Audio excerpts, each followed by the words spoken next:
आपको क्या लग रहा है, ये चुनाव किस तरफ और क्या संदेश देगा? ये चुनाव वोटिंग से पहले ही हमारे विरोधी प्रत्याशी मैदान छोड़कर भाग चुके हैं।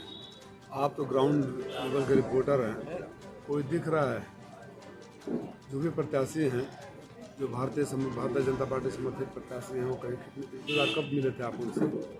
उनके पिताजी का आपने वीडियो देखा होगा, मंत्री जी का सुल्तानपुर में प्रचार कर रहे हैं, यहाँ घोषणा में प्रचार करते हुए देखा आपने?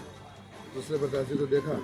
तो जो लोग ग्राउंड छोड़कर पहले ही भाग चुके हैं, सरेंडर कर दिए हैं, उनको इस बात का एहसास हो गया कि घोसी का चुनाव राजीव राय नहीं, राजीव राय के लिए घोसी की जनता लड़ रही है और ये चुनाव एक तरफा हो चुका है। अगर देखा जाए तो कांग्रेस भी आपके साथ है और यहाँ के गरीब और जिस तरह से व्यापारी हैं, उनको डर है कि अगर मैं उनके सपा के साथ नहीं रहा तो उनकी रक्षा कौन करेगा? मैं तो पिछले 10 सालों से यहाँ का भाई और बेटा बनकर लोगों के साथ खड़ा हूँ और मैं आश्वासन देता हूँ गरीबों को। जब सरकार में था तब भी और सरकार में नहीं था तब भी मैं उनके साथ खड़ा रहा, खड़ा रहूँगा और डरने की कोई ज़रूरत नहीं है। ये लोग भारतीय जनता पार्टी आज एक मेरे को मैसेज आया, एक कोई फार्मासिस्ट हैं अस्पताल में, उनके खिलाफ भाजपा का कोई एक स्थानीय नेता ने चिट्ठी लिख दिया और कि वो राजीव राय के रिश्तेदार हैं। देखिए दहशत कहाँ तक है। मेरी कोई रिश्तेदारी नहीं है, अगर रिश्तेदारी साबित कर दें तो मैं राजनीति छोड़ दूँगा। मैं उनको एक दो बार फोन में बात हुई होगी, किसी मतलब के लिए जानता तक नहीं ठीक से, कभी आया मेरे यहाँ नहीं। लेकिन ये दहशत ऐसा है कि चुनाव आयोग ने संज्ञान लेकर कुछ कार्रवाई के आदेश कर दिए। ये वही चुनाव आयोग है ऋण विहीन, टीएन शेषन की आत्मा रो रही होगी, जो प्रधानमंत्री जी की उस तरह की भाषा पर भी संज्ञान नहीं लेता है। धिक्कार है ऐसे आयोग को जो किसी व्यक्ति के, किसी पार्टी के पॉकेट में बन गया है। घोसी लोकसभा हमेशा उपेक्षा का शिकार बनता चला आ रहा है। यहाँ पे लोग कहते हैं कि विकास हो रहा है, लेकिन रोजगार से लेकर के शिक्षा अन्य तरह की सुविधाओं से वंचित है, केवल नाम मात्र का बस रह गया है। सही बोल रहे हैं। जिस घोसी की पहचान विकास पुरुष स्वर्गीय कल्पनाथ राय जी से होती थी, आज तक कल्पनाथ राय जी के नाम पर बहुत सारे लोगों ने राजनीति करने की कोशिश की। कुछ लोगों ने कल्पनाथ राय का दूसरा रूप भी घोषित कर दिया, लेकिन सच्चाई है कि सिर्फ रंग पोतन के अलावा यहाँ कुछ नहीं हुआ। हमारी सरकार थी तो मैं किसी पद पर नहीं था। आम रिकॉर्ड बताना चाहूँगा कि आजमगढ़ से मऊ तक जो 4 लेन पर आते हैं वो हमने बनवाई थी। जहाँ हम खड़े हैं, यहाँ का बिजली का अंडरग्राउंड केबलिंग की शुरुआत हमने करवाई थी। महिला अस्पताल का काम हमने करवाया था और विधानसभा में प्राइमरी हेल्थ सेंटर हमने करवाया था। सब स्टेशनों का अपग्रेड हमने करवाया था। लगभग 50 सड़कें दोहरी घाट मधुबन में परसों जा रहा था, दोहरी घाट से मधुबन, जिन सड़कों को हमने बनवाया था उस पर गड्ढे पड़ रहे हैं। 8 सालों में कोई रिपेयर तक नहीं हुआ। और चिड़ैयाकोट से मधुबन तक का रास्ता, कितने रास्ता बना, सारे रास्ता आप लोगों को पता है।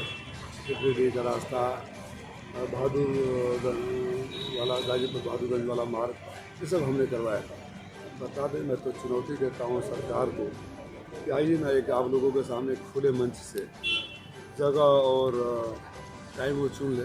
हम लोग जनता की इस बात पर, जनता के बीच में जाएं कि आपने क्या किया है और हमने क्या किया है, और आगे घोसी के विकास के लिए आपके पास क्या विज़न है और हमारे पास क्या विज़न है।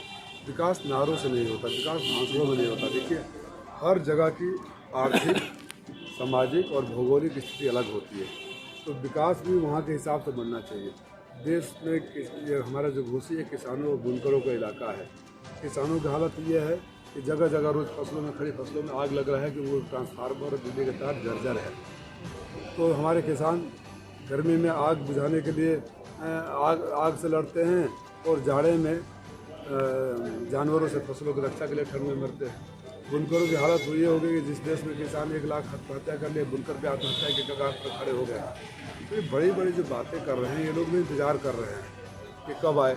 नौजवानों की भर्ती का देख लीजिए आप मऊ के पत्रकार हैं ना, आपके संज्ञान में मऊ में पिछले 5 सालों में कोई एक लड़का सिपाही में भर्ती हुआ, फौज में भर्ती हुआ, टीचर बना।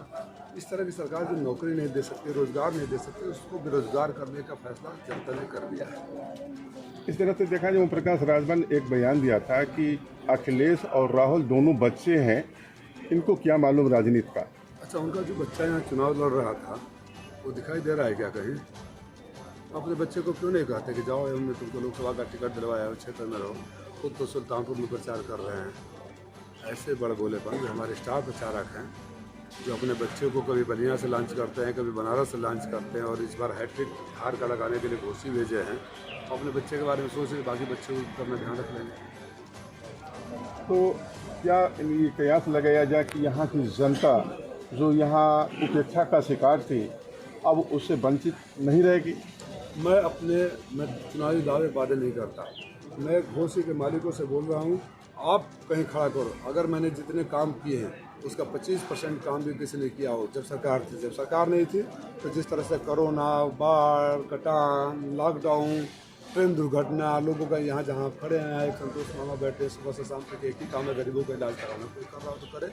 तो मैंने अपने आचरण से, अपने कर्म से, अपने वाणी से साबित किया है कि मैं घोसी का भाई और बेटा हूँ, और उपेक्षित तो नहीं रहेगी, इतना मैं वचन देता हूँ, वादा देता हूँ। और अगर घोसी के मालिकों ने आशीर्वाद दे दिया तो जिस कल्पनाथ राय के नाम पर लोग दुकान चलाने के प्रयास करते हैं, उनको बताए रास्ते पर पदचिन्हों पर चलकर वो काम जरूर करूँगा कि लोग फिर से एक बार अपने को गौरवान्वित महसूस करेंगे और कल्पनाथ राय की यादें ताज़ा होगी। आपका घोसी में तो विरोध हो रहा है, लेकिन विरोधियों के पास मुद्दा नहीं है कि हम किस पर विरोध करें। विरोध तो मेरा नहीं हो रहा है। जनता आपको जाए आज तक कोई ये दिखाई राजीव राय के खिलाफ किसी जनता ने बोला होगा? जो बताइए, जो चुनाव से मैं शुरुआत का कहीं किसी आप ग्राउंड रिपोर्टिंग करते रहते हैं, मैं देखता रहता हूँ, जगह जगह गांव में जाते हैं। पिछली बार हमारे विरोधी प्रत्याशी को आपने कब देखा था? जो लोग चुनाव से पहले मैदान छोड़कर भाग चुके हैं, तो मेरा विरोध क्या करेगा? तो औपचारिकता मात्र है। 1 तारीख 4 तारीख को परिणाम सामने आएगा। अगर आप कोई देखे हो पिछले हफ्ते 10 दिन 15 दिन में किसी को देखें तो वीडियो दिखाइए, नहीं फलाने भी यहाँ प्रचार कर रहे हैं।